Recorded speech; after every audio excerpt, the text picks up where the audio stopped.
Todos os dias, 5h59, nós lemos as Sagradas Escrituras, 40 minutos de leitura. A intenção é fazer uma leitura anual. O ano passado nós começamos com 4 capítulos, eu explicava os capítulos. Este ano a intenção é ler com vocês, que possamos abrir nossas Bíblias e termos um tempo de leitura, que você possa acompanhar com seus olhos, trabalhar a sua leitura.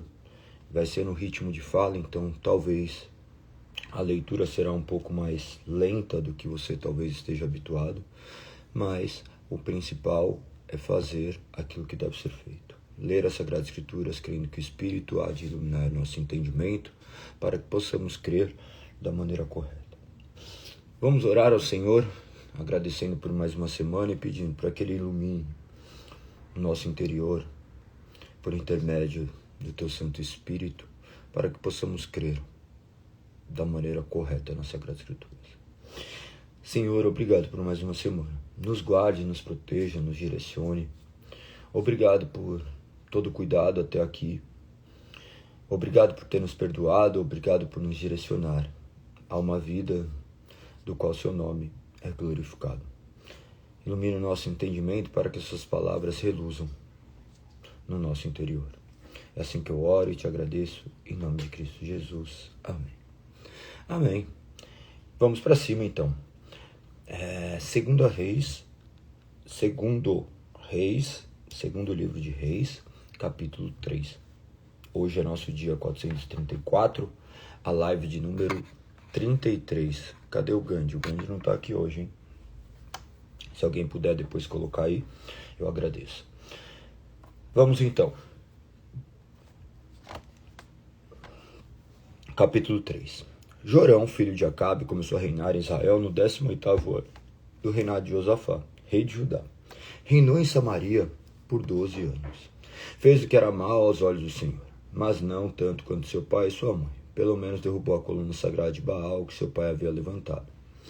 Contudo, persistiu nos pecados que Jeroboão, filho de Nebate, havia cometido e levado o povo de Israel a cometer. Messa, rei de Moabe, era criador de ovelhas. Costumava pagar ao rei de Israel um tributo anual de 100.000 cordeiros e a lã de 100.000 carneiros. Depois da morte de Acabe, porém, o rei de Moabe se rebelou contra o rei de Israel. Então, sem demora, o rei Jorão partiu de Samaria e reuniu o exército de Israel. No caminho viu esta mensagem a Josafá, rei de Judá. O rei de Moabe se rebelou contra mim. Você sairá comigo para batalhar contra ele. Josafá respondeu, claro que sim, meus soldados são seus soldados e meus cavalos são seus cavalos. E perguntou, que caminho vamos tomar? Vamos atacar pelo deserto de Edom, respondeu o rei de Israel.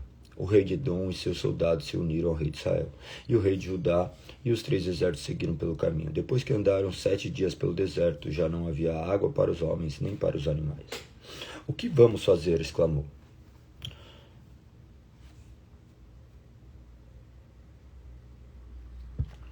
Exclamou o rei de Israel. Será que o Senhor trouxe os 3 reis até aqui só para permitir que o rei de Moabe nos derrote? Então Josafá perguntou, não há aqui um profeta do Senhor? Se houver, podemos confiar o Senhor por meio dele? Um dos oficiais do rei de Israel respondeu, Eliseu, filho de Safate, está aqui. Ele era ajudante de Elias. Sim, o Senhor fala por meio dele, disse Josafá. Então o rei de Israel, Josafá, o rei de Judá e o rei de Edom foram consultar Eliseu. Por que veio me procurar? Perguntou Eliseu ao rei de Israel. Vá consultar os profetas idólatras de seu pai e de sua mãe. O rei de Israel, porém, disse, vim procurá-la porque foi o Senhor que chamou esses 3 reis só para entregá-los nas mãos do rei de Moabe. Eliseu respondeu, tão certo como vive o Senhor dos Exércitos a quem sirvo, eu não lhe daria atenção alguma se não fosse por respeito a Josafá, rei de Judá. Agora tragam-me alguém que saiba tocar harpa. Enquanto o músico tocava, a mão do Senhor veio sobre Eliseu. E ele disse, assim diz o Senhor, este vale seco se encherá de poços de água. Pois, assim diz o Senhor, vocês não verão vento nem chuva, mas o vale se encherá de água. Terão o suficiente para vocês, seus rebanhos e outros animais. E como se isso não bastasse, o Senhor ainda entregará o exército de Moabe em suas mãos. Vocês conquistarão as melhores cidades deles, até mesmo as fortificadas. Cortarão as árvores frutíferas, taparão todas as fontes, entulharão com pedras as terras de plantio. No dia seguinte, por volta da hora em que se oferecia o sacrifício da manhã, começou a aparecer água, descendo desde Edom, e em pouco tempo havia água por toda parte. Enquanto isso, o povo de Moabe soube que os 3 exércitos marchavam contra eles, e todos os homens com idade suficiente para lutar foram convocados e se posicionaram ao longo da fronteira. Quando se levantaram na manhã seguinte, o sol brilhava sobre a água. Para os moabitas ela parecia vermelha como sangue. É sangue! Exclamaram. Os 3 exércitos atacaram uns aos outros e se mataram. Venha, povo de Moabe, vamos tomar os despojos. Mas quando os moabitas chegaram ao acampamento de Israel, o exército israelita se levantou e os atacou, até que deram meia volta e fugiram. Os israelitas os perseguiram até Moabe, avançando pelo território e derrotando Moabe definitivamente. Arrasaram as cidades, entulharam com pedras as terras de plantio, taparam as fontes de água e cortaram as árvores frutíferas. Por fim, só restou Kir-Haresete, com as suas muralhas de pedra, mas atiradores com afundas a cercaram e atacaram. Quando o rei de Moabe percebeu que estava perdendo a batalha, liderou 700 homens com espadas, numa tentativa de romper as linhas inimigas próximas do rei de Edom, mas fracassou. Então o rei de Moabe pegou seu filho mais velho, que devia sucedê-lo, e o ofereceu como holocausto sobre o muro da cidade. Por isso houve grande ira em Israel, e os israelitas se retiraram e voltaram para sua terra. Capítulo 4. Certo dia, a viúva de um dos membros do grupo de profetas foi pedir ajuda a Eliseu. Meu marido que servia morreu, e o Senhor sabe como ele teme o Senhor. Agora veio um credor que ameaça levar meus 2 filhos como escravos. O que posso fazer para ajudá-lo? Perguntou Eliseu. Diga-me o que você tem em casa. Não tenho nada, exceto uma vasilha de azeite, respondeu ela. Então Eliseu disse, tome emprestado uma vasilha, muitas vasilhas de seus amigos e vizinhos, quantas conseguir. Depois, entre na casa com seus filhotes e feche a porta. Derrame as vasilhas, o azeite que você tem, e separe quando estiverem cheias. A viúva seguiu as instruções de Eliseu. Seus filhos traziam vasilhas e ela as enchia. Logo, todas estavam cheias até a borda. Traga mais uma vasilha, disse ela a um dos filhos. Acabaram as vasilhas, respondeu ele, e o azeite parou de correr. Quando ela contou ao homem de Deus o que havia acontecido, ele lhe disse, agora vendo o azeite, pague suas dívidas. Você e seus filhos poderão viver do que sobrar. Certo dia, Eliseu foi à cidade de Sunem, uma mulher rica que morava na cidade, e convidou para fazer uma refeição em sua casa. Depois disso, sempre que ele passava por lá, parava na casa dela para comer.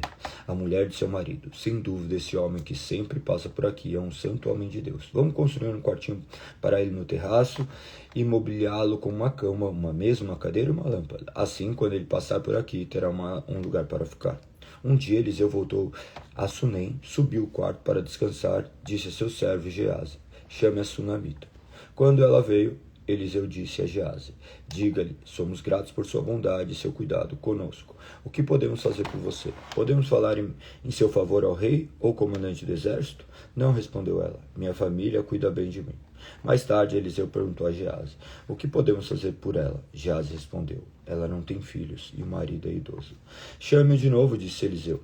A mulher voltou e enquanto ela estava à porta do quarto, Eliseu lhe disse, ano que vem, por esta época, você estará com um filho nos braços.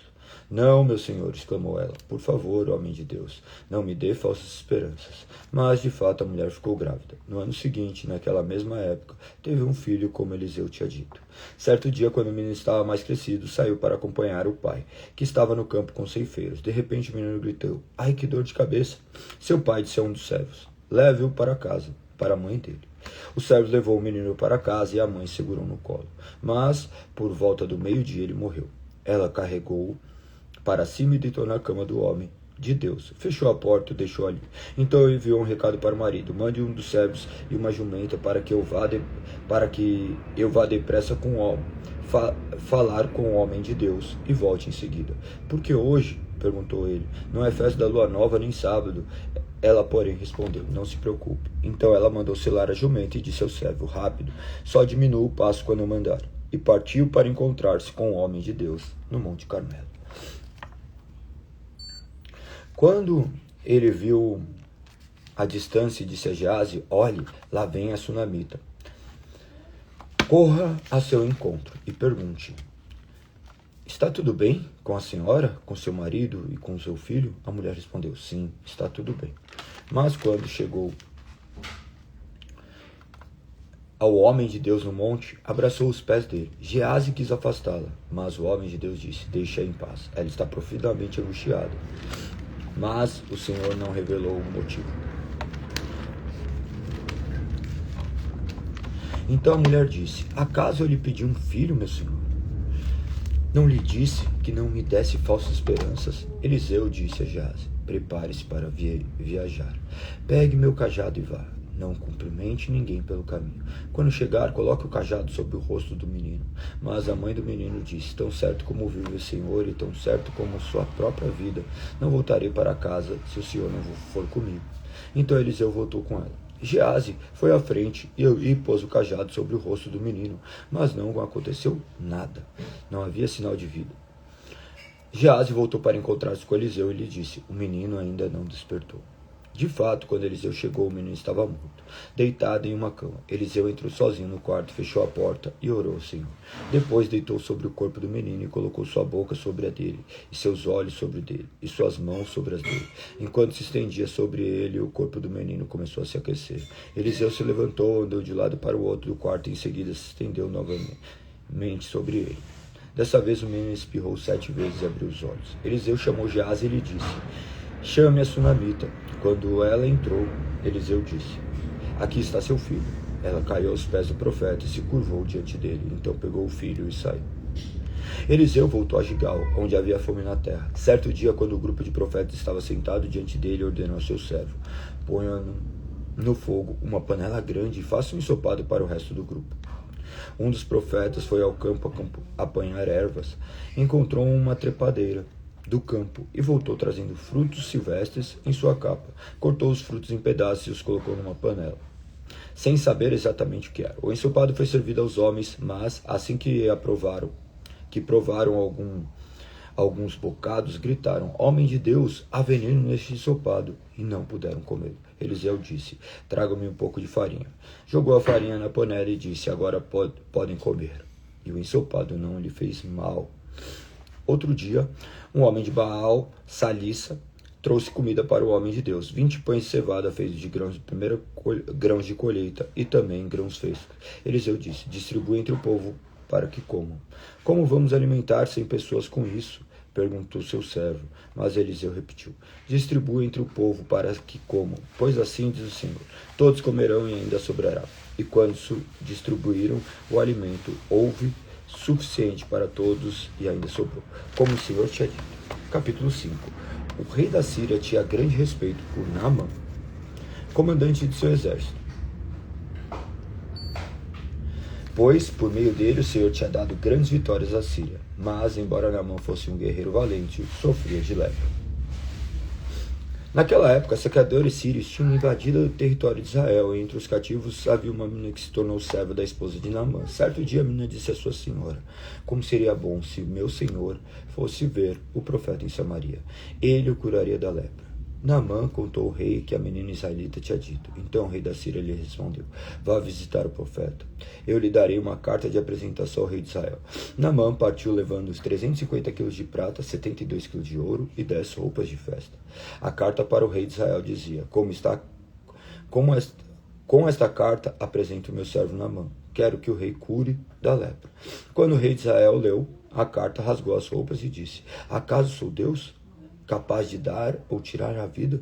Porque esse homem me pede que cure um leproso. Como vocês podem ver, ele procura um pretexto para nos atacar. Mas quando Eliseu, o homem de Deus, soube que o rei de Israel havia rasgado as roupas, mandou-lhe essa mensagem. Porque o rei ficou tão aflito, envie Naamã a mim, e ele será e saberá que há um profeta verdadeiro em Israel.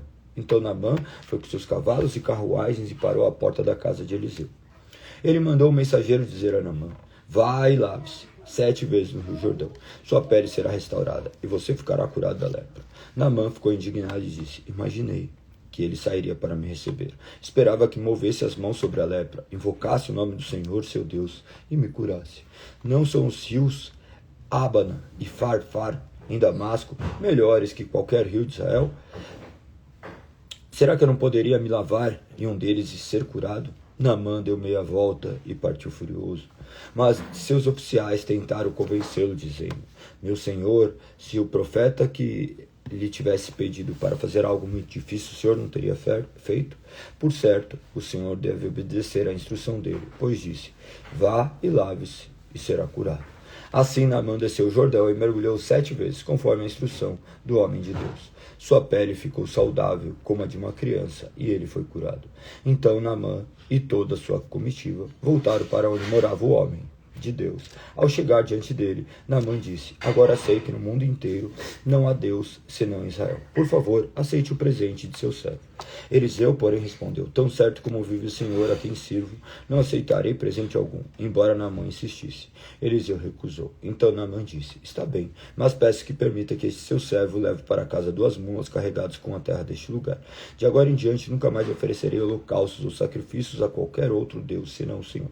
Mas que o Senhor me perdoe por uma coisa: quando meu senhor, o rei, for para o templo do Deus Rimon, para adorar ali e se apoiar em meu braço, que o Senhor me perdoe, quando eu também me curvar.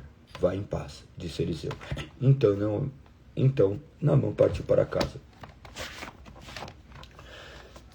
Mas Geazi, servo de Eliseu, homem de Deus, pensou: meu senhor não deveria ter deixado esse sírio Naamã partir sem aceitar os presentes. Tão certo como vive o Senhor, vou correr atrás dele para ver se consigo alguma coisa. E Geazi correu atrás de Naamã. Quando Naamã viu que Geazi corria atrás dele, desceu da carruagem e foi ao encontro dele. Está tudo bem? Perguntou Naamã. Sim, está tudo bem, respondeu Geazi. Meu senhor me enviou para dizer que acabaram de chegar 2 jovens profetas da região montanhosa de Efraim.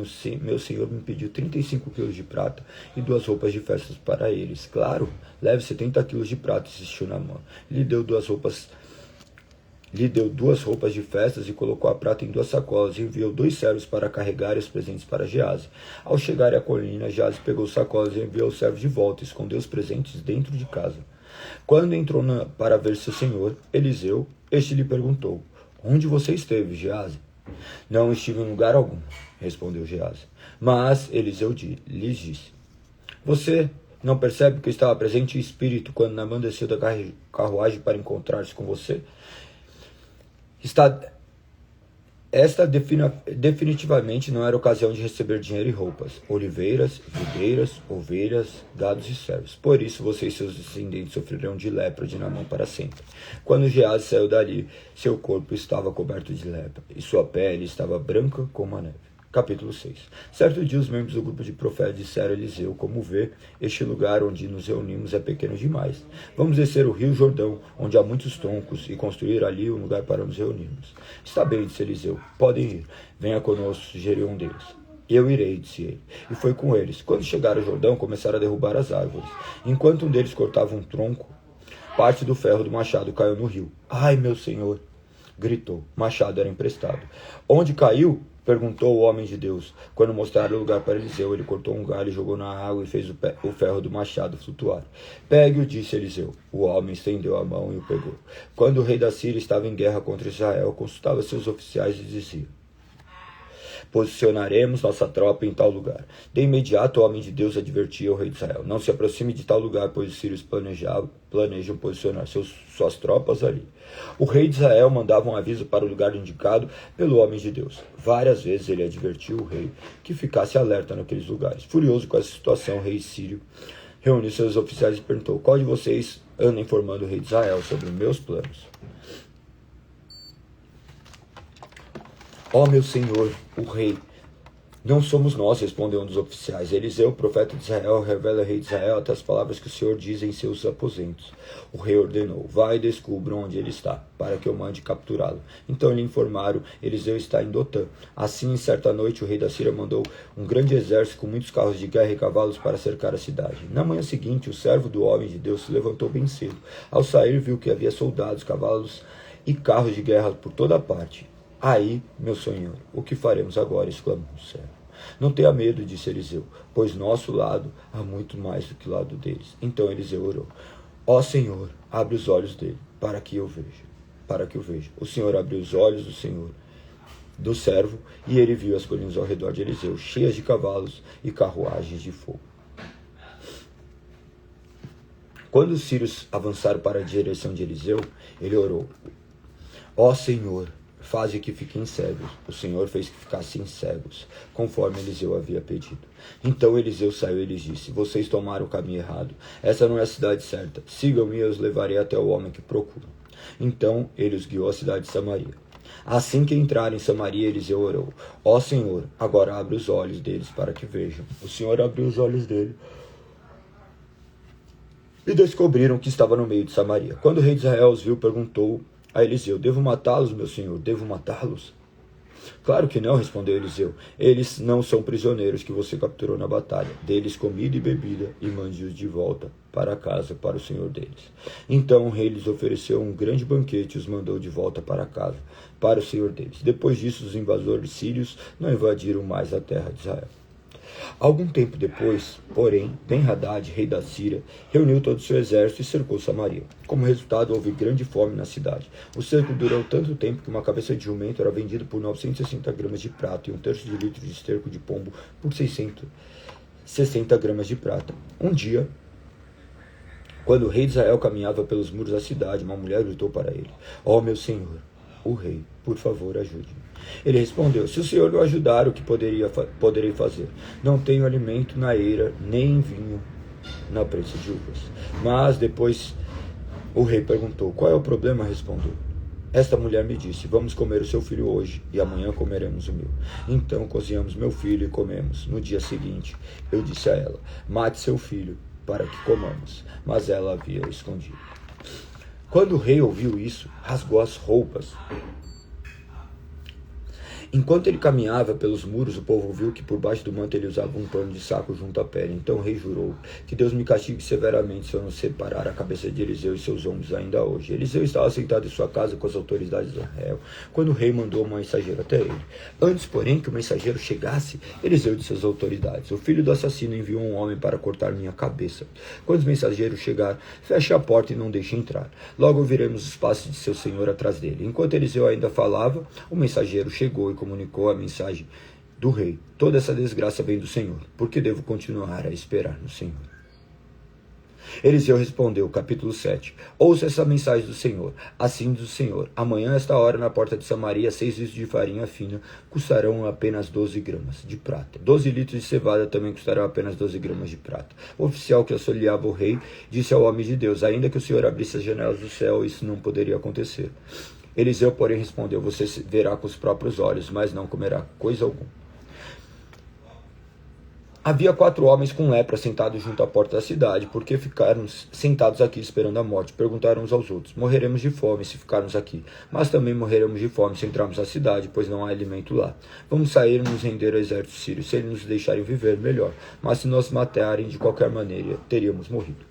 Ao anoitecer, partiram para o acampamento dos sírios. Quando chegaram às extremidades do acampamento, viram que não havia ninguém ali, pois o Senhor havia feito o exército sírio ouvir o ruído de carros de guerra e o galope de cavalos e sons de um grande exército que se aproximava. Disseram uns aos outros: o rei de Israel contratou mercenários hititas e egípcios para nos atacarem.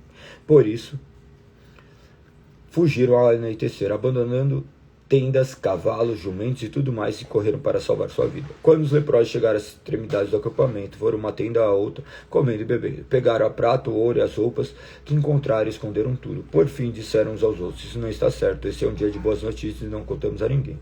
Se esperarmos até o amanhecer, seremos castigados. Venham, vamos voltar e dar a notícia no palácio. Então voltaram à cidade e relataram aos guardas do portão o que havia acontecido. Fomos ao acampamento sírio e não havia ninguém. Disseram: Disseram eles. Os cavalos e os jumentos estavam amarrados às tendas, todas armadas, mas não havia ninguém por ali. Os guardas gritaram, anunciando a notícia no palácio. O rei se levantou no meio da noite e disse aos oficiais: vou explicar o que aconteceu. Os sírios também sabem que estamos morrendo de fome, por isso deixaram o acampamento e se esconderam nos campos. Estão à nossa espera para nos capturar com vida e conquistar a cidade enquanto saímos. Um de seus oficiais disse: seria melhor que enviássemos espiões para ver. Eles podem usar 5 dos cavalos que sobraram. Se acontecer alguma coisa com eles, não será pior que ficarem aqui e morrerem com o restante de nós. Assim prepararam 2 carros de guerra com cavalos. O rei enviou espiões para ver o que havia acontecido ao acampamento sírio. Foram até o rio Jordão, seguindo rastros de roupas e equipamentos que os sírios tinham abandonado em sua fuga desesperada. Os espiões voltaram e contaram tudo ao rei. Então o povo correu e saqueou o acampamento sírio. De fato, naquele dia, 6 litros de farinha fina foram vendidos por apenas 12 gramas de prata e 2 litros de cevada também foram vendidos por apenas 12 gramas de prata, como o Senhor tinha dito. O rei colocou oficial que auxiliava para controlar o movimento à porta da cidade, mas ele foi derrubado, pisoteado e morto quando a multidão correu para fora. Tudo aconteceu, portanto, conforme o homem de Deus havia dito. Quando o rei foi à sua casa, o homem de Deus tinha dito ao rei: amanhã, a esta hora, a porta de Samaria, 6 litros de farinha fina custarão apenas 12 gramas de prata. 12 litros de cevada também custarão apenas 12 gramas de prata. O oficial do rei havia respondido: ainda que o Senhor abrisse as janelas do céu, isso não poderia acontecer. E o homem de Deus tinha feito: você verá com os próprios olhos, mas não comerá coisa alguma. Assim aconteceu, pois ele foi pisoteado pelo povo à porta da cidade e morreu. Capítulo 8. Eliseu tinha dito à mulher cujo filho ele havia ressuscitado: reúna sua família e mude para outro lugar, pois o Senhor proclamou sobre a terra de Israel uma fome que durará 7 anos. A mulher seguiu as instruções do homem de Deus, reuniu sua família e mudou para a terra do Filisteu, onde ficou 7 anos. Ao final dos 7 anos, a mulher voltou da terra dos filisteus e foi ao rei para reaver sua casa e suas terras. Quando ela chegou, o rei falava com Geazi, servo do homem de Deus. O rei havia acabado de dizer: conte-me alguns grandes feitos de Eliseu. E Geazi lhe falava sobre a ocasião em que Eliseu havia ressuscitado o menino. Naquele exato momento, a mãe do menino entrou e apresentou o rei sua petição para reaver a casa e as terras. Veja, ó meu senhor, o rei, exclamou Geazi, esta é a mulher, este é o filho dela, que Eliseu ressuscitou. É verdade? Perguntou o rei à mulher. E ela lhe contou o que havia acontecido. Então o rei ordenou a um de seus oficiais: providencie tudo que seja devolvido a ela, incluindo o valor das colheitas realizadas durante o tempo que ela estava ausente. Eliseu foi a Damasco, capital da Síria, onde o rei Ben-Hadad estava doente. Quando alguém disse ao rei que o homem de Deus tinha chegado, o rei disse a Hazael: leve um presente para o homem de Deus, depois peça que ele pergunte ao Senhor se vou me recuperar dessa doença. Hazael levou consigo o presente, 40 camelos carregados com os melhores produtos de Damasco, foi vê-lo e disse: seu servo Ben-Hadad, rei da Síria, me enviou para perguntar se ele vai se recuperar de sua doença. Eliseu respondeu: vai e diga, ele certamente se recuperará. Na verdade, porém, o Senhor me mostrou que ele certamente morrerá. Eliseu olhou fixamente para Hazael até deixá-lo constrangido. Então o homem de Deus começou a chorar. Por que o senhor está chorando? Perguntou Hazael. Eliseu respondeu: sei das coisas terríveis que você fará com os israelitas. Queimará as cidades fortificadas, matará os jovens à espada, esmagará as criancinhas e rasgará o ventre das mulheres grávidas. Hazael disse: como é que alguém tão sem importância como eu poderia fazer coisas tão grandes? Eliseu respondeu: o Senhor me mostrou que você será rei da Síria. Hazael se despediu de Eliseu e quando voltou, o rei lhe perguntou o que Eliseu lhe disse. Hazael respondeu: disse que o Senhor certamente se recuperará. Mas no dia seguinte, Hazael pegou uma coberta, encharcou em água e segurou sobre o rosto do rei, até que morresse. Hazael foi seu sucessor na Síria. No 5º ano, Jorão, filho de Acabe, rei de Israel, enquanto Josafá ainda reinava em Judá, Jeroão, filho de Josafá, começou a reinar em Judá. Jeroão tinha 32 anos quando começou a reinar, e reinou em Jerusalém por 8 anos. Seguiu o exemplo dos reis de Israel e foi tão perverso quanto a família do rei Acabe, pois se casou com uma das filhas de Acabe. Jorão fez o que era mal aos olhos do Senhor, mas o Senhor não quis destruir Judá, pois havia prometido a seu servo Davi que os descendentes dele continuariam a brilhar como uma lâmpada para sempre. Durante o reino de Jeroão, os edomitas se rebelaram contra Judá e proclamaram seu próprio rei. Então, Jeorão saiu com os todos seus carros de guerra para atacar a cidade de Zair. Os edomitas cercaram o rei e os comandantes de seus carros, mas ele saiu à noite e os atacou. Contudo, o exército de Jeroboão desertou e voltou para casa. Até hoje, portanto, Edom é independente de Judá. A cidade de Líbana também se rebelou nessa ocasião. Os demais acontecimentos do reinado de Jeroboão e tudo que ele fez estão registrados no livro da história dos reis de Judá. Quando Jeroboão morreu, foi sepultado com seus antepassados na cidade de Davi. Seu filho Acasias foi seu sucessor. Acasias, filho de Jorão, começou a reinar em Judá no 12º ano do reinado de Jorão, filho de Acabe, rei de Israel. Acasias tinha 22 anos quando começou a reinar e reinou em Jerusalém por 1 ano. Sua mãe era Atália, neta de Onre, rei de Israel. Acasias seguiu o exemplo da família do rei Acabe. Fez o que era mal aos olhos do Senhor com a família de Acabe, pois se casou com uma mulher dessa família. Acasias uniu a Jeroboão, filho de Acabe, na guerra contra Azael, rei da Síria, em Ramote. Quando os sírios feriram o rei Jorão na batalha, ele voltou a Jezreel para se recuperar dos ferimentos e sofrimentos em Ramote. Acasias, filho de Jorão, rei de Judá, foi visitar Jorão, filho de Acabe, em Jezreel, pois ele ainda se recuperava de seus ferimentos. Capítulo 9. Enquanto isso, o profeta Eliseu chamou um membro do grupo de profetas e lhe disse: prepare para viajar e leve esta vasilha de óleo. Vá a Ramote de Gileade e procure Jeú, filho de Josafá, filho de Ninsi. Chame-o a uma sala à parte, longe de seus companheiros, e derrame o óleo sobre a cabeça e diga-lhe: assim diz o Senhor, eu ungi rei de Israel. Depois abra a porta e saia correndo. O jovem profeta fez o que Eliseu ordenou e foi a Ramote de Gileade. Quando chegou lá, encontrou Jeú sentado com os outros oficiais do exército. Comandante, tem uma mensagem para o Senhor, disse o profeta. Para qual de nós? Perguntou Jeú. Para o Senhor, comandante, respondeu ele. Jeú se levantou, entrou na casa. O jovem profeta derramou o óleo sobre a cabeça de Jeú e disse: assim diz o Senhor, o Deus de Israel. Eu ungi rei de Israel, o povo do Senhor. Destrua a família de Acabe, seu senhor. Desse modo vingarei o assassinato de seus profetas e de todos os servos do Senhor, mortos por Jezabel.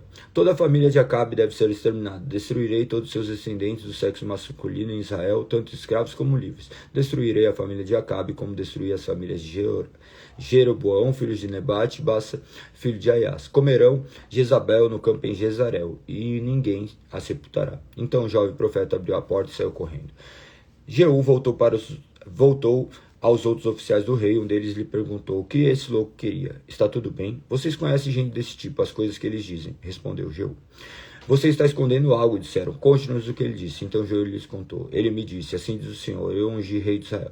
No mesmo instante eles estenderam suas capas sobre os degraus para Jeú passar, tocaram a trombeta e gritaram: Jeú é rei. Assim Jeú, filho de Josafá, filho de Ninsi, liderou a conspiração contra o rei Jorão. O rei Jorão havia estado com o exército de Ramote de Gileade, onde defendeu Israel do exército de Azael, rei da Síria. Contudo, o rei Jorão tinha sido ferido na batalha e voltou a Jezreel para se recuperar dos ferimentos causados pelos sírios. Jeú disse aos homens que estavam com ele: se querem que eu seja rei, não deixe que ninguém saia da cidade e vá a Jezreel contar o que fizemos. Em seguida, Jeú subiu uma carruagem e foi a Jezreel, onde o rei Jorão se recuperava de seus ferimentos. Acasias, rei de Judá, também estava ali, pois tinha ido visitar Jorão.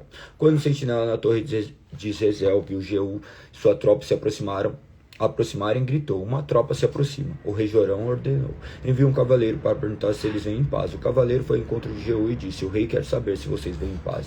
Jeú respondeu: o que lhe interessa é a paz. Junte-se a nós. O sentinela informou: o mensageiro se encontrou com eles, mas não está voltando. Então o rei enviou outro cavaleiro. Ele foi ao encontro deles e disse: o rei quer saber se vocês vêm em paz. Jeú respondeu novamente: o que lhe interessa é a paz. Junte-se a nós. O sentinela exclamou: o mensageiro se encontrou com eles, mas também não está voltando. Deve ser Jeú, filho de Ninsi, pois conduz seu carro de guerra como um louco. Rápido, prepare meu carro de guerra, ordenou o rei Jorão. Jorão, rei de Israel, e Acasias, rei de Judá, cada um em seu carro, saíram ao encontro de Jeú e o acharam no campo de Nebote, em Jezreel. O rei Jorão perguntou: você veio em paz, Jeú? Jeú respondeu: como pode haver paz enquanto estamos cercados de idolatria e feitiçaria de sua mãe Jezabel? Então o rei Jorão deu meia volta com seus cavalos e fugiu, gritando para o rei Acasias: traição, Acasias! Jeú disparou seu arco com toda a força e atingiu Jorão entre os ombros. A flecha atravessou seu coração e ele caiu, morto dentro do carro de guerra. Jeú disse a Bidkar, seu oficial: jogue no campo que pertencia a Nabote e Jezreel. Lembra-se de quando você e eu acompanhávamos a cavalo o pai dele, Acabe. O Senhor pronunciou essa mensagem contra ele. Assim diz o Senhor: ontem viu o assassinato de Nabote e seus filhos. Juro solenemente que farei pagar por ele neste campo. Portanto, jogue na propriedade de Nabote, como o Senhor disse. Quando Acasias, rei de Judá, viu o que estava acontecendo, fugiu pela estrada de Bet-Hagã. Jeú foi atrás dele, gritando: atirem nele também. E atingiram Acasias em seu carro de guerra na subida para Gur, perto de Blea. Ele conseguiu ir até Megido, mas morreu ali. Os servos de Acasias levaram seu corpo no carro de guerra para Jerusalém, onde sepultaram com seus antepassados na cidade de Davi. Acasias havia começado a reinar em Judá no 11º ano do reinado de Jorão, filho de Acabe. Quando Jezabel soube que Jeú tinha chegado a Jezreel, pintou os olhos, arrumou os cabelos e sentou em frente a uma janela. Quando Jeú entrou pela porta do palácio, ela gritou para ele: venha em paz, assassino, você é como Zinri, que matou meu senhor. Jeú olhou para cima, viu Jezabel na janela e gritou: quem está no teu lado? 2 ou 3 eunucos olharam para ele. Joguem-na para baixo, ordenou Jeú. Eles a jogaram pela janela e o sangue espirrou nas paredes dos cavalos, e Jeú atropelou o corpo com as patas de seu cavalo. Em seguida, Jeú entrou no palácio, comeu e bebeu. Depois disse: alguém vá sepultar aquela maldita mulher, pois era filha de rei. Mas quando foram sepultá-la, encontraram o crânio e os pés e as mãos. Quando voltaram e contaram a Jeú, ele disse: isso cumpre a mensagem do Senhor anunciado por meio do servo Elias de Tisbe. Devorarão o corpo de Jezabel no campo de Jezreel. Seus restos serão espalhados como esterco no campo, de modo que ninguém será capaz de reconhecê-la. Capítulo 10. Acabe tinha 70 filhos que moravam na cidade de Samaria. Jeú escreveu uma carta às autoridades oficiais da cidade, os guardiões dos filhos do rei Acabe, em que dizia: os filhos do rei estão sob seus cuidados, e vocês têm carros de guerra, cavalos, uma cidade fortificada e armas. Assim que receber essa carta, escolham para ser rei o melhor e mais capaz dos filhos de seu senhor, e prepare-se para lutar pela dinastia de Acabe. Eles ficaram apavorados e disseram: 2 reis não foram capazes de enfrentar este homem, o que podemos fazer? Então os administradores do palácio da cidade, juntamente com as autoridades dos guardiões do filho do rei, enviaram esta mensagem a Jeú: somos seus servos e faremos o que o Senhor ordenar. Não proclamaremos nenhum rei. Faça o que lhe parecer melhor. Jeú respondeu outra carta: se estão do meu lado e vão me obedecer, trago-me as cabeças dos filhos de seu senhor a Jezreel. Amanhã, a esta hora. Os 70 filhos de Acabe estavam sob o cuidado dos líderes de Samaria, onde havia sido criado desde a infância. Quando a carta chegou, os líderes mataram os 70 filhos do rei, colocaram as cabeças em cestos e entregaram a Jeú, rei em Jezreel. Um mensageiro foi a Jeú e disse: eles trouxeram a cabeça dos filhos do rei. Então Jeú ordenou: faça com elas 2 montões junto ao portão de entrada da cidade e deixe que fiquem lá até amanhã cedo. Na manhã seguinte, ele saiu e se dirigiu à multidão que havia reunido ali. Você não tem culpa, disse ele. Eu conspirei contra meu senhor e o matei. Mas quem matou todos estes? Podem ter certeza de que a mensagem do Senhor a respeito da família de Acabe se cumprirá. O Senhor declarou por meio de seu servo Elias que isso aconteceria. Então Jeú matou todos os parentes de Acabe que restavam em Jezreel e todos os seus oficiais mais importantes. Seus amigos pessoais, seus sacerdotes, nenhum descendente de Acabe sobreviveu. Depois Jeú partiu para Samaria, caminho de Bet-Eked, dos pastores. Encontrou alguns parentes de Acasias, rei de Judá. Quem são vocês? Perguntou. Eles responderam: somos parentes do rei Acasias. Vamos visitar a família do rei Acabe e da rainha mãe. Prendam-nos vivos, ordenou Jeú e seus homens. Eles capturaram 42 pessoas ao todo e os mataram junto ao poço de Bet-Eked. Nenhum deles escapou. Quando Jeú partiu dali, encontrou Jonadab, filho de Recabe, que vinha falar com ele. Depois de cumprimentá-lo, Jeú lhe disse: você é leal a mim como sou a você? Sim, eu sou, respondeu Jonadab.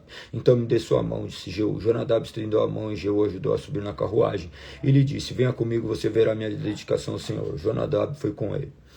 Quando Jeú chegou a Samaria, matou todos que restavam ali da família de Acabe, como o Senhor havia anunciado por meio do profeta Elias.